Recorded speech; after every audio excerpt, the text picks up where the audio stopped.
Na ką, gerbėmiai, tai gyvenimas kaip traukinys, o ne, jeigu kažkur nesuspėsi, tai niekas tavęs nelauks. Tai kalbam apie nekilnojamą turtą, tai irgi gyvenime būna kartais, kad reikia tinkamų laikų tinkamai suinvestuoti pinigus.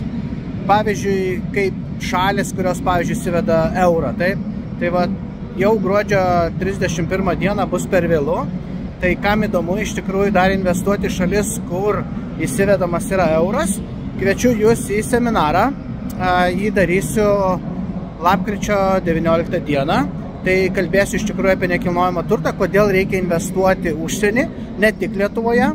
Plius dar, žinot, Lietuvoje įsiveda nekilnojamo turto mokestis. Na, o nekilnojamo turto mokestis yra labai toksai šlykštus.